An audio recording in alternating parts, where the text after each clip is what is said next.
तो स्टूडेंट्स, नया चैप्टर हम शुरू करने जा रहे हैं। लेसन नंबर 5, भू संसाधन तथा कृषि, लैंड रिसोर्सेज एंड एग्रीकल्चर।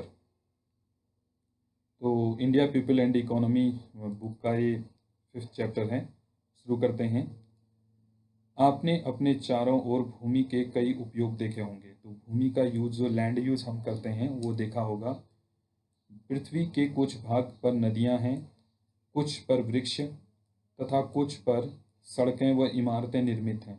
विभिन्न प्रकार की भूमि विभिन्न कार्यों हेतु उपयोगी है। इस प्रकार मनुष्य भूमि को उत्पादन, रहने तथा नाना प्रकार के मनोरंजक कार्यों हेतु संसाधन के रूप में प्रयोग करता है। आपके स्कूल की इमारत, सड़कें जिन पर आप यात्रा करते हैं, क्रीड़ा उद्यान यहाँ जहाँ आप खेलते हैं, खेत जिन पर आप फसलें उगाई जाती हैं, जिस पर आप फसलें उगाते हैं, एवं चरागाह जहाँ पशु चराते हैं आदि भूमि के विभिन्न उपयोग प्रदर्शित करते हैं। तो यहाँ पर लैंड यूज के अलग अलग फॉर्म हमें देखने को मिल रहे हैं। कहीं पर रिवर्स फ्लो हो रही हैं, कहीं पर ट्री हैं, कहीं पर इमारतें, बिल्डिंग्स हैं। मनोरंजन के लिए हमने पार्क्स बनाए हुए हैं, प्लेग्राउंड हैं, फील्ड्स हैं, एग्रीकल्चर लैंड है, चरागाह है। तो ये सारी चीज़ें हमें भू संसाधन या हम कहेंगे लैंड रिसोर्स के रूप में हमें देखने को मिलते हैं, और हम लैंड यूज इस तरीके से करते हैं। ये एक छोटा सा एग्जाम्पल आ गया। आगे बढ़ेंगे।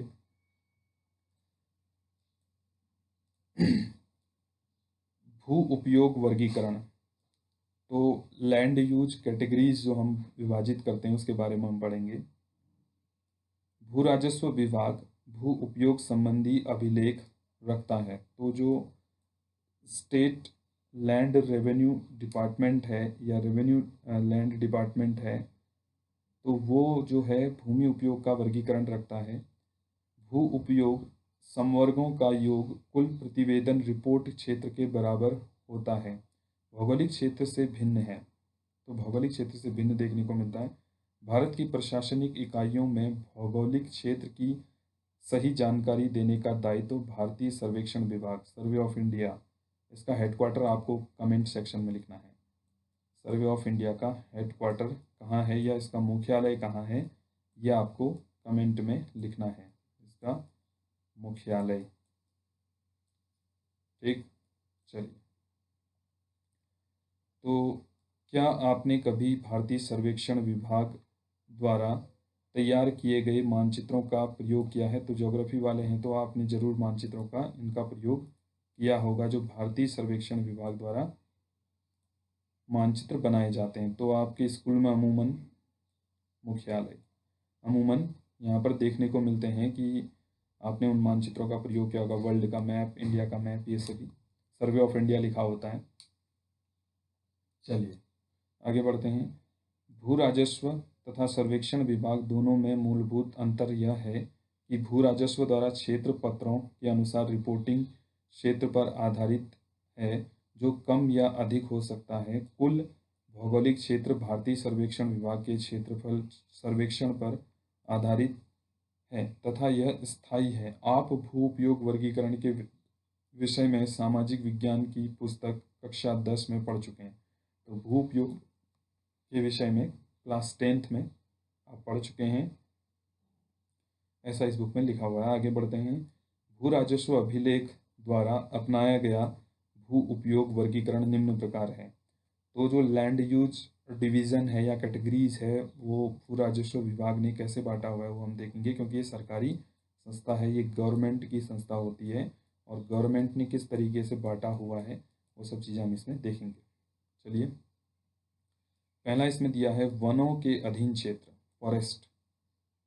यह जानना आवश्यक है कि वर्गीकृत वन क्षेत्र तथा वनों के अंतर्गत वास्तविक क्षेत्र दोनों पृथक हैं। तो जो यहाँ पर आ रहा है वन, वर्गीकृत वन क्षेत्र तथा वास्तविक क्षेत्र दोनों अलग हैं। भारत सरकार द्वारा वर्गीकृत वन क्षेत्र का सीमांकन इस प्रकार किया जाता है। वन विकसित हो सकते हैं। भू राजस्व अभिलेखों में इसी परिभाषा को सतत अपनाया गया है। इस प्रकार इस संवर्ग के क्षेत्रफल में वृद्धि दर्ज हो सकती है, परंतु इसका अर्थ यह नहीं है कि वहाँ वास्तविक रूप से वन हों। तो वन क्षेत्र जो भू राजस्व अभिलेखों में दर्शाया गया है उसमें ज़रूरी नहीं है कि वहाँ पर वन हो, लेकिन पॉसिबिलिटीज़ ये हैं कि वहाँ पर वन होंगे या भविष्य में हो सकते हैं। चलिए आगे बढ़ते हैं। अगला है बंजर व व्यर्थ भूमि, बैरन लैंड एंड वेस्टलैंड्स। तो बंजर भूमि या व्यर्थ भूमि के बारे में हम पढ़ते हैं। व्यर्थ या बंजर भूमि, इसके शब्दों से ही अंदाज़ा हम लगा सकते हैं, फिर भी हम देखेंगे।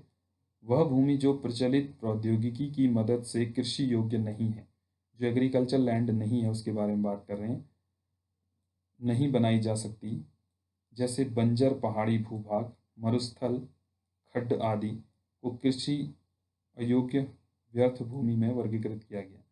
तो जो बैरन लैंड हैं, पहाड़ी क्षेत्र हैं, डेजर्ट हैं, तो वो इस तरीके के नहीं होते हैं जहाँ पर हम एग्रीकल्चर कर सकें। अगला है गैर कृषि कार्यों में प्रयुक्त भूमि। तो गैर कृषि कार्यों में जो प्रयुक्त भूमि है, लैंड, तो इसे हम देखेंगे land put to no agriculture uses. अब जो एग्रीकल्चर के लिए यूज नहीं हो रही है लेकिन किसी और चीज़ के लिए यूज होगी। यहाँ पर तो बैरन लैंड है, तो बैरन का मतलब वहाँ पर मरुभूमि है, वहाँ पर कुछ नहीं हो सकता। यहाँ पर लेकिन गैर कृषि कार्य तो हो रहे हैं, लेकिन गैर कृषि, अब देखें क्या है गैर कृषि, नॉन एग्रीकल्चर यूजेस। इस संवर्ग में बस्तियाँ जहाँ घर बनते हैं, ग्रामीण व शहरी, हम पढ़ चुके हैं। जो आपके सेटलमेंट होता है, सेटलमेंट दो तरीके का होता है, अर्बन और रूरल। अवसंरचना, सड़कें, नहरें आदि, उद्योगों, दुकानों आदि हेतु भू उपयोग सम्मिलित है। द्वितीय व तृतीय कार्यकलापों में वृद्धि से इस संवर्ग में भू उपयोग में वृद्धि हुई है। तो द्वितीय और तृतीय कार्यकलाप इस वाले में किए जाते हैं, बड़ा इंपॉर्टेंट है और इजी भी है याद करने के लिए। अगला है स्थायी चारागाह क्षेत्र, परमानेंट पाश्चर। इस प्रकार की अधिकतर भूमि पर ग्राम पंचायत या सरकार का स्वामित्व होता है। इस भूमि का केवल एक छोटा सा भाग निजी स्वामित्व में होता है। ग्राम पंचायत के स्वामित्व वाली भूमि को साझा संपत्ति संसाधन कहा जाता है। तो जो स्थायी चारागाह होंगे, जो पास्चर्स होते हैं स्थायी रूप से, जहाँ पर गाय या अन्य जानवर चराने के लिए आप ले जाते हैं, तो वो भूमि साझी मानी जाती है, सभी की मानी जाती है, सार्वजनिक। अगला देखते हैं विविध तरु फसलों व उपवनों के अंतर्गत क्षेत्र, area under miscellaneous miscellaneous trees, crops and groves. तो जो बोए गए निवल क्षेत्र में सम्मिलित नहीं है, ये बोए गए क्षेत्रों में सम्मिलित नहीं आते हैं, इसे ये अलग तरीके से नेचुरली उग जाते हैं। तो इसमें देखते हैं इस संवर्ग में वह भूमि सम्मिलित है जिस पर उद्यान व फलदार वृक्ष हैं। उद्यान और फलदार वृक्ष इसके अंतर्गत आते हैं। इस प्रकार की अधिकतर भूमि व्यक्तियों के निजी स्वामित्व में होती है। तो ये पर्सनली ये लैंड होता है इस तरीके का। अगला हम देखें कृषि योग्य व्यर्थ भूमि, कल्चरल बेस वेस्ट लैंड। तो कृषि योग्य है लेकिन कैसी है, व्यर्थ भूमि है। तो वह भूमि जो पिछले 5 वर्षों तक या अधिक समय तक परती या कृषि रहित है, इस संवर्ग में सम्मिलित की जाती है। भूमि उद्धार तकनीक द्वारा इसे सुधार कर कृषि योग्य बनाया जाता है। तो इस भूमि को कृषि योग्य बनाया जाता है, कृषि योग्य नहीं होती है। अगले देखेंगे वर्तमान परती भूमि, करंट फैलो। वह भूमि जो एक कृषि वर्ष या उससे कम समय तक कृषि रहित रहती है, वर्तमान परती भूमि कहलाती है। भूमि की गुणवत्ता बनाए रखने हेतु भूमि का परती रखना एक सांस्कृतिक चलन है। इस विधि में भूमि की क्षीण उर्वरकता या पौष्टिकता प्राकृतिक रूप से वापस आ सकती है। तो इसमें गुणवत्ता बनाए रखनी पड़ती है, उर्वरकता और पौष्टिकता प्राकृतिक रूप से इसमें आ जाती है 1 वर्ष तक, इसे कृषि रहित छोड़ दिया जाता है। अगला है पुरातन परती भूमि, फैलो अदर देन करंट फैलो। यह कृषि योग्य भूमि है जो 1 वर्ष से अधिक लेकिन 5 वर्ष से कम समय के तक कृषि रहित रहती है। तो 1 वर्ष से अधिक और 5 वर्ष से कम कृषि रहित रहती है। अगर कोई भूभाग 5 वर्ष से अधिक तक कृषि रहित रहता है तो इसे कृषि योग्य व्यर्थ भूमि संवर्ग में सम्मिलित कर दिया जाता है। तो कृषि वर्ग भूमि में संवर्गित हम कब करेंगे, जब 5 वर्ष से ज़्यादा इसे हो जाएंगे। आगे बढ़ते हैं निवल बोया गया क्षेत्र, नेट एरिया सोन, वह भूमि जिस पर फसलें उगाई या वह काटी जाती हैं वह निवल बोया गया क्षेत्र कहलाता है। चलिए, तो ये कुछ कैटेगरीज थी वो हमने देख ली हैं, जो किसने विभाजित करी हैं, भू राजस्व विभाग ने, यानी कि गवर्नमेंट ने। ठीक, जिसे हम लैंड रेवेन्यू डिपार्टमेंट भी कह सकते हैं। आगे देखते हैं भारतीय भू उपयोग परिवर्तन। तो भारत में जो भू उपयोग परिवर्तन हुआ है उसके बारे में देखेंगे, land use change in India. चलिए थोड़ा सा इसे जूम कर लेते हैं, फिर देखते हैं। किसी क्षेत्र में भू उपयोग अधिकतर वहाँ की आर्थिक क्रियाओं की प्रवृत्ति पर निर्भर करता है। तो इकोनॉमिक जो वहाँ की एक्टिविटी है उन पर निर्भर करता है कि वहाँ लैंड यूज़ किस तरीके से होगा। यद्यपि समय के साथ आर्थिक क्रियाओं में बदलाव आता रहता है, लेकिन भूमि अन्य बहुत से संसाधनों की भांति क्षेत्रफल की दृष्टि से स्थायी है। हमें भूमि भू उपयोग को प्रभावित करने वाले अर्थव्यवस्था के 3 परिवर्तनों को साझा समझना चाहिए, जो निम्न प्रकार है। तो जो लैंड यूज करने के 3 तरीके हैं उनको समझना बड़ा आवश्यक है। पहला है अर्थव्यवस्था का आकार, साइज ऑफ इकोनॉमी, जिसे उत्पादित वस्तुओं तथा सेवाओं के मूल्य के संदर्भ में समझा जाता है। समय के साथ बढ़ता है, जो बढ़ती जनसंख्या, बदलते आय स्तर, उपलब्ध प्रौद्योगिकी व इसी से मिलते जुलते कारकों पर निर्भर है। परिणाम स्वरूप समय के साथ भूमि पर दबाव बढ़ता है तथा सीमांत भूमि को भी प्रयोग में लाया जाता है। अगला है दूसरा, समय के साथ अर्थव्यवस्था की संरचना, स्ट्रक्चर ऑफ इकोनॉमी में बदलाव। दूसरे शब्दों में द्वितीय व तृतीय सेक्टरों में प्राथमिक सेक्टर की अपेक्षा अधिक तीव्रता से वृद्धि होती है। इस प्रकार के परिवर्तन भारत जैसे विकासशील देशों में एक सामान्य बात है।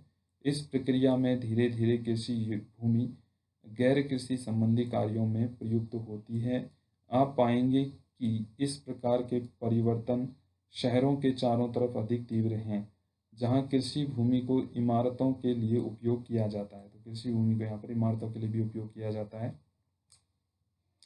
आगे हम देखेंगे तीसरा, यद्यपि समय के साथ कृषि क्रियाकलापों का अर्थव्यवस्था में योगदान कम होता है, भूमि पर कृषि क्रियाकलापों को दबाव कम नहीं होता, कृषि भूमि पर बढ़ते दबाव के कारण। आगे को देखते हैं, कृषि भूमि पर दबाव क्यों बढ़ रहा है अभी के टाइम पर। प्राय विकासशील देशों में कृषि पर निर्भर व्यक्तियों का अनुपात अपेक्षाकृत धीरे धीरे घटता है, जबकि कृषि का सकल घरेलू उत्पाद में योगदान तीव्रता से कम होता है। तो इसकी वजह से भी इसमें ज़्यादा दबाव पड़ रहा है। अगला रीज़न है इसका, वह जनसंख्या जो कृषि सेक्टर पर निर्भर होती है प्रतिदिन बढ़ती जा रही है। तो ऐसी जनसंख्या जो कृषि सेक्टर पर डिपेंड है वो भी बढ़ रही है। आगे को हम देखेंगे,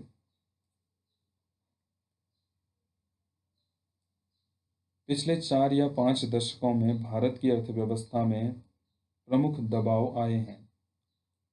बदलाव चेंजमेंट आए हैं तथा इसने देश के भू उपयोग परिवर्तन को प्रभावित किया है। वर्ष 1960 से 61 तथा सन 2008 से सन 2009 के दौरान हुए इस परिवर्तन को चित्र 5.1 में दर्शाया गया है। इस आरेख को समझने में 2 बातें ध्यान रखें। पहला, चित्र में प्रदर्शित प्रतिशत अभिलेख रिपोर्टिंग के संदर्भ में आकलित है। दूसरा, चूंकि रिपोर्टिंग क्षेत्र भी कुछ वर्षों से अपेक्षाकृत स्थायी है, अतः एक संवर्ग में कमी प्रायः दूसरे संवर्ग में वृद्धि दिखाई गई है। चित्र 5.1 में यह पता चलता है कि 4 संवर्गों में वृद्धि व 4 संवर्गों के अनुपात में कमी दर्ज की गई है। वन क्षेत्रों, गैर कृषि कार्यों में प्रयुक्त भूमि, वर्तमान पड़ती भूमि, निवल बोया गया क्षेत्र आदि के अनुपात में वृद्धि हुई है। वृद्धि के निम्नलिखित कारण हो सकते हैं। तो ऊपर हम एक बार देख लेते हैं। यहाँ पर ये दिया गया है, भारत में भू उपयोग के अनुपात परिवर्तन 1960 से सन 2008 तथा 9, वन, गैर कृषि, बंजर भूमि, स्थायी चरागाह, इस तरीके से अलग अलग कैटेगरी में बांटा गया है। और यहाँ पर क्षेत्र का प्रतिशत लिखा गया है, जो प्रतिशत बढ़ता जा रहा है ऊपर की तरफ यहाँ पर। तो यहाँ पर आप देख सकते हैं 1 इतने हैं, और यहाँ पर ये सिंबल दर्शाता है 1960 को, और ये सिंबल किसको दर्शाता है, सन 2008 और 9 को। तो यहाँ पर 18 और 23 अगर आप माइनस कर देंगे तो कितने का अंतर रहेगा, 5 का अंतर रहेगा यहाँ पर। इसी तरीके से यहाँ पर भी तो कितना कितना आपको परिवर्तन देखने को मिल रहा है, पहले कितना था और अब कितना है, तो वो आप निकाल सकते हैं। आगे बढ़ते हैं। तो यहाँ पर दिया भी गया है परिशिष्ट 6 की तालिका 1.1 और 2 में दिए गए 1960 तथा 1999 से सन 2000 के सकल घरेलू उत्पाद में प्राथमिक, द्वितीयक व तृतीयक सेक्टरों के बदलाव अनुपात को 1960-61 तथा सन 2008-9 में बदलते भू उपयोग आंकड़ों के साथ तुलनात्मक वर्णन करें। आगे बढ़ें।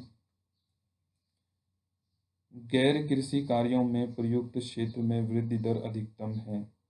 इसका कारण भारतीय अर्थव्यवस्था की बदलती संरचना है, जिसकी निर्भरता औद्योगिक व सेवा सेक्टरों तथा अवसंरचना संबंधी विस्तार पर उत्तरोत्तर बढ़ रही है।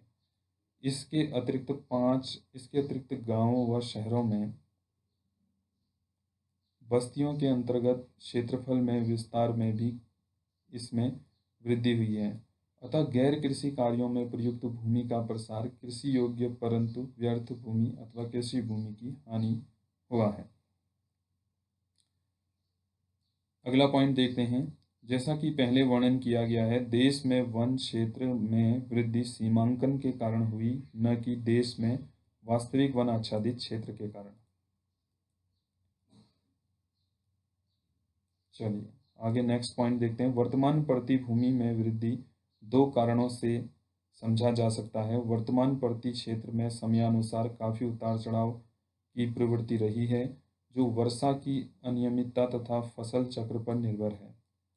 अगला पॉइंट, कृषि हेतु कृषि योग्य व्यर्थ भूमि के उपयोग के कारण निवल बोए गए क्षेत्र में वृद्धि एक वर्तमान घटना है। इससे पहले निवल बोए गए क्षेत्र में धीमी गति से ह्रास दर्ज किया जाता है। ऐसे संकेत हैं कि निवल बोए गए क्षेत्र में न्यूनता का कारण गैर कृषि कार्यों में प्रयुक्त भूमि के अनुपात में वृद्धि थी।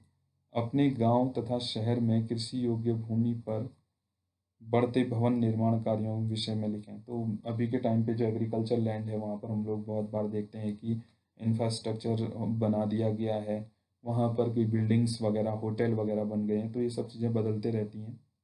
तो वे 4 भू उपयोग संवर्ग जिनमें क्षेत्रीय अनुपात में गिरावट आई है: बंजर व्यर्थ भूमि, कृषि योग्य व्यर्थ भूमि, चरागाहों, तरु फसलों के अंतर्गत क्षेत्र तथा परती भूमि।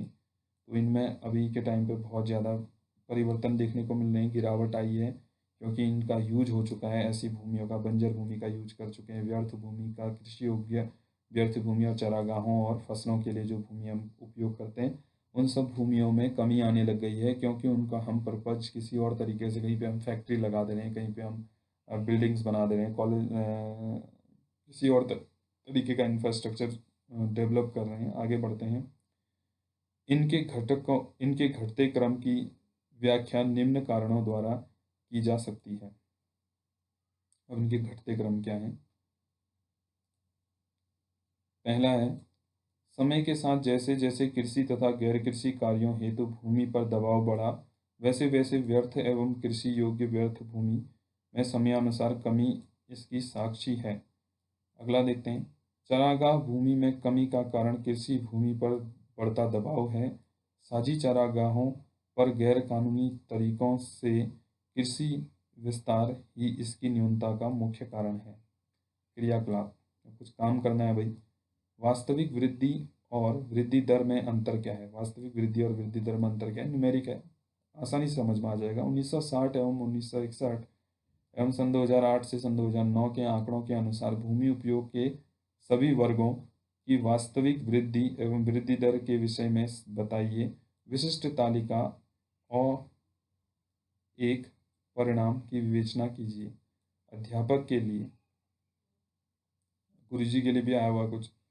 वास्तविक वृद्धि की गणना के लिए दो समय कालों में भू उपयोग समवर्गों का अंतर निकालें। तो अंतर निकालने के लिए हमें ये करना पड़ता है कि जैसे अगर हम मान लें कि 2008 में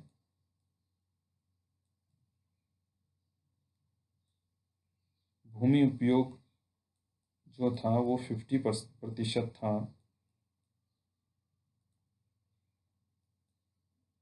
कितना प्रतिशत था, 50% था, और वहीं 2009 में यह 30% रह गया। तो हम क्या करेंगे, 50 में से अगर हम 30 माइनस करेंगे तो 20% आ जाएगा। तो जो अंतर निकलेगा वो इस तरीके से निकलता है। चलिए इसे हम साफ कर देंगे, आगे बढ़ते हैं।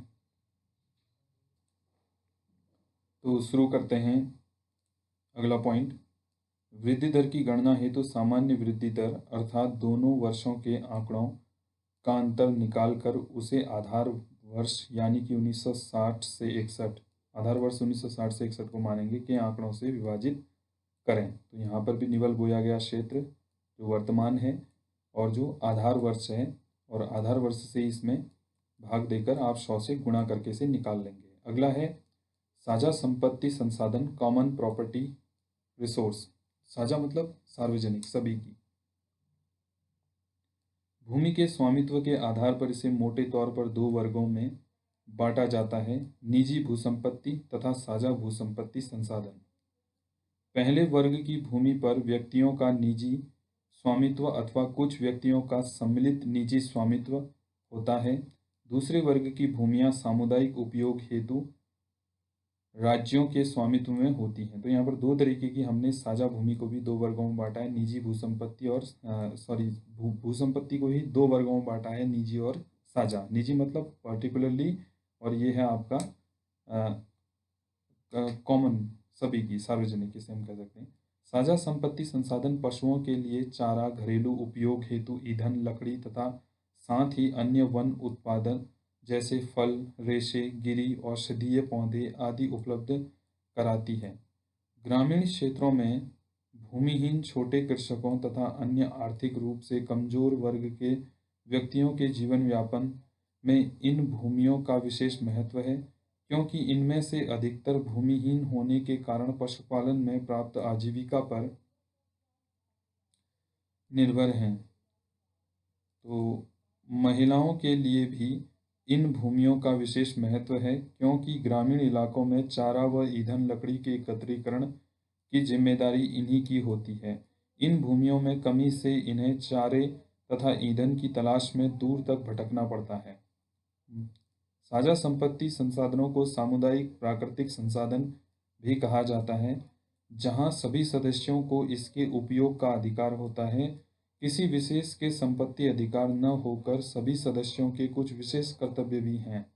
सामुदायिक वन, चारागाहों, ग्रामीण जलीय क्षेत्रों तथा अन्य सार्वजनिक स्थल साझा संपत्ति संसाधन के ऐसे उदाहरण हैं जिसका उपयोग एक परिवार से बड़ी इकाई करती है तथा यही उसके प्रबंधन के दायित्व का निर्वहन करती है। तो एक से बड़ी इकाई इसमें काम करती है और वही दायित्व का निर्वहन भी करती है।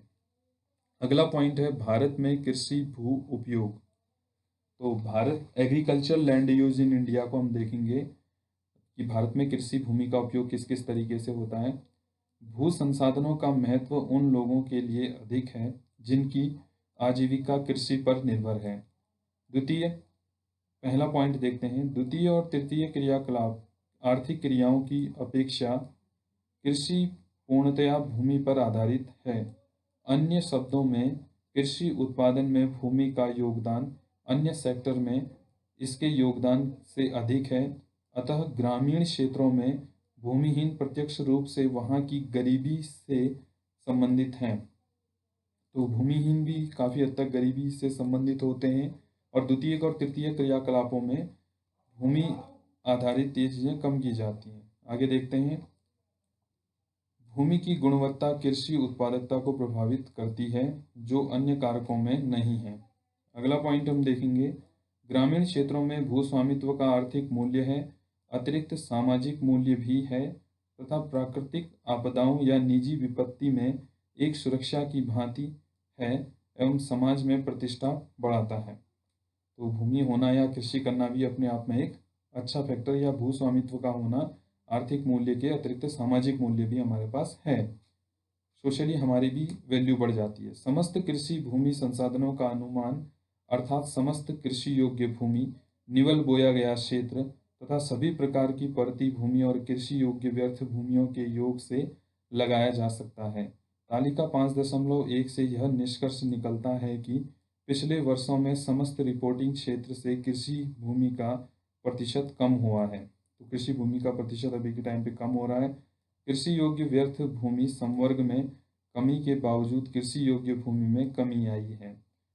उपरोक्त कृषि भूमि में अभी के टाइम पे बहुत ज़्यादा कमी आ रही है।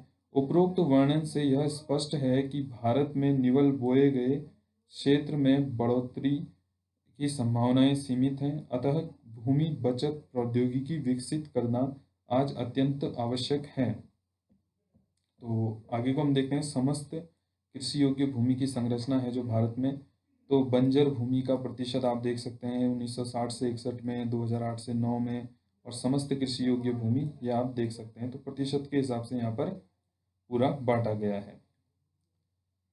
आगे वो देखें। प्रौद्योगिकी दो भागों में बांटी जा सकती है। जो हमारी इंडस्ट्री है वो दो भागों में बांटी जा सकती है। पहली वह जो प्रति इकाई भूमि में फसल विशेष की उत्पादकता बढ़ाए तथा दूसरी वह प्रौद्योगिकी जो एक कृषि वर्ष में गहन भू उपयोग से सभी फसलों का उत्पादन बढ़ाए। दूसरी प्रौद्योगिकी का लाभ यह है कि इसमें सीमित भूमि से भी कुल उत्पादन बढ़ने के साथ श्रमिकों की मांग भी पर्याप्त रूप से बढ़ती है। भारत जैसे देश में भूमि की कमी तथा श्रम की आवश्यकता है।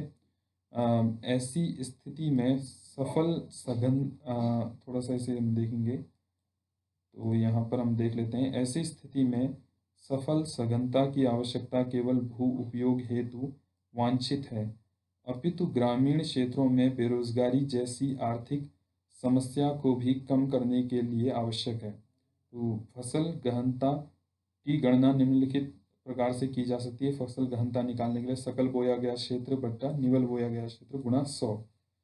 आगे हम देखते हैं भारत में फसल ऋतुएं। तो सकल बोया गया क्षेत्र मतलब ये है कि कुल भूमि में कितने हिस्से पर आप कृषि कर रहे हैं, और निवल बोया गया क्षेत्र कितनी भूमि आपके पास कृषि योग्य है। भारत में फसल ऋतुएं, या हम इसे ये भी कह सकते हैं क्रॉपिंग सीजन इन इंडिया। तो फसल की कौन कौन सी ऋतुएं हैं, कब कौन सी फसल होती है, क्या होता है, ये सब देखेंगे हम।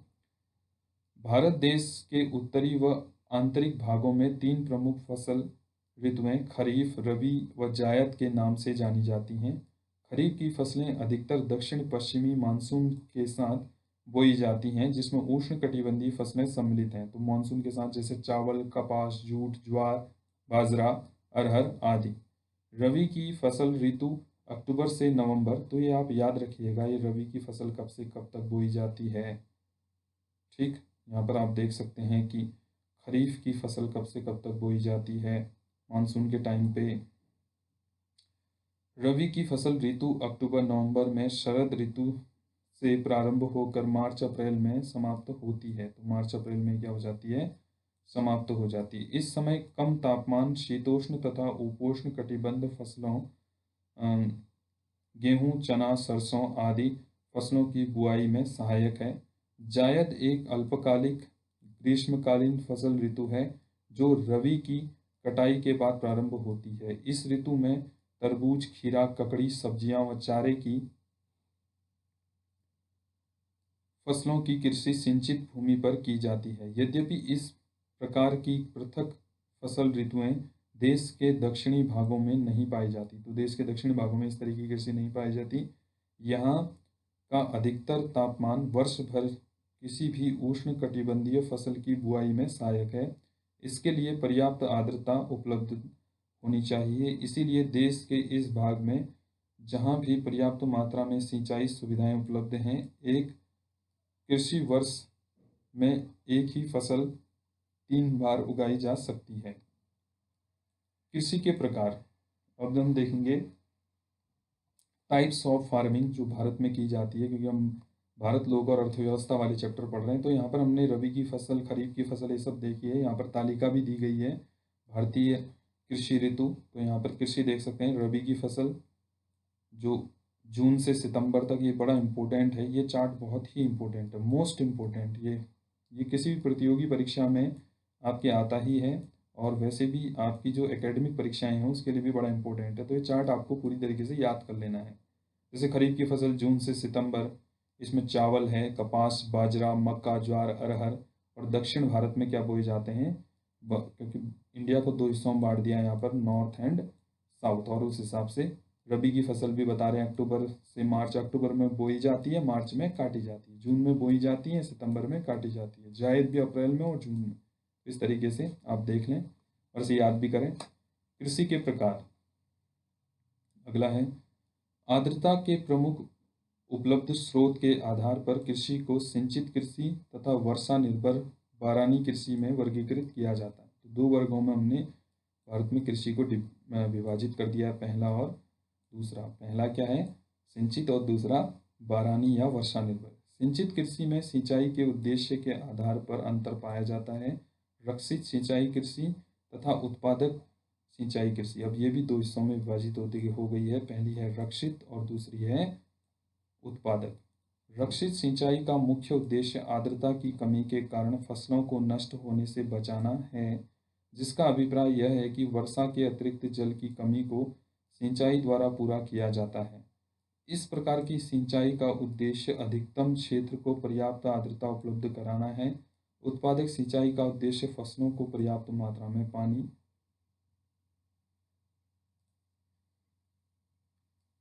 उपलब्ध कराकर अधिकतम उत्पादकता प्राप्त कराना है। उत्पादक सिंचाई में जल निवेश की मात्रा रक्षित सिंचाई की अपेक्षा अधिक होती है। तो इसमें जो उत्पादकता है वो सिंचाई जल निवेश की मात्रा रक्षित की अपेक्षा अधिक होती है, तो इसमें ज़्यादा होती है बता रहे हैं। आगे हम देखेंगे, वर्षा निर्भर कृषि की भी कृषि ऋतु में उपलब्ध आर्द्रता मात्रा के आधार पर दो वर्गों में, शुष्क भूमि कृषि तथा जो वर्षा निर्भर कृषि है वो भी दो हिस्सों में विभाजित है, शुष्क भूमि कृषि तथा आर्द्र भूमि कृषि। तो यहाँ पर भी हमने देखा था जो हमारी कृषि के प्रकार है, सिंचित कृषि भी दो हिस्सों में विभाजित थी, रक्षित सिंचाई कृषि और उत्पादक सिंचाई कृषि। वैसे ही वर्षा निर्भर कृषि जो है वो भी दो हिस्सों में विभाजित है, एक शुष्क भूमि कृषि और दूसरी आर्द्र भूमि कृषि। भारत में शुष्क भूमि खेती मुख्यतः उन प्रदेशों तक सीमित है जहां वार्षिक वर्षा 75 सेंटीमीटर से कम है। इन क्षेत्रों में शुष्कता को सहने में सक्षम फसलें जैसे रागी, बाजरा, मूंग, चना, ग्वार, चारा फसलें आदि उगाई जाती हैं तथा इन क्षेत्रों में आर्द्रता संरक्षण तथा वर्षा जल के प्रयोग के अनेक विधियां पाई जाती हैं। आर्द्र कृषि क्षेत्रों में वर्षा ऋतु के अंतर्गत वर्षा जल पौधों की जरूरत के से अधिक होते हैं। ये प्रदेश बाढ़ तथा मृदा अपरदन का सामना करते हैं। इन क्षेत्रों में वे फसलें उगाई जाती हैं जिन्हें पानी की अधिक मात्रा में आवश्यकता होती है, जैसे चावल, जूट, गन्ना आदि। ताजे पानी की जल कृषि भी की जाती है।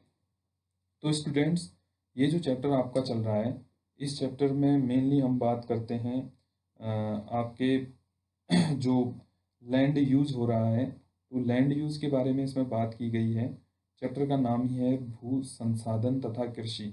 तो भू संसाधन तथा कृषि में हम लोग देखते हैं कि एग्रीकल्चर और जो उद्योग हैं, जो फैक्ट्रियां हैं, या किसी और तरीके से बंजर भूमि है, या कुछ भी हमारे लैंड पर भूपृष्ठ पर अगर उगाया जा रहा है या यूज किया जा रहा है, तो उसका कितना प्रतिशत कहाँ पर उपयोग हो रहा है। क्योंकि भारत लोक और अर्थव्यवस्था इस बुक का नाम है, तो इसमें भारत के संदर्भ में ज़्यादा चीज़ें हमें देखने को मिलती हैं। तो ये चैप्टर काफ़ी लंबा है, इसे हम 2 या 3 हिस्सों में विभाजित करेंगे। आज का जो लेसन है, आज का जो पार्ट है, पहला पार्ट यहीं पे समाप्त करता हूँ। तो कल आप सेकंड पार्ट देखेंगे। तो वीडियो को ज़्यादा से ज़्यादा लोगों तक शेयर कीजिए और कमेंट सेक्शन में कुछ ना कुछ लिखिएगा। Thank you. कल हम पढ़ेंगे खाद्यान्न फसल।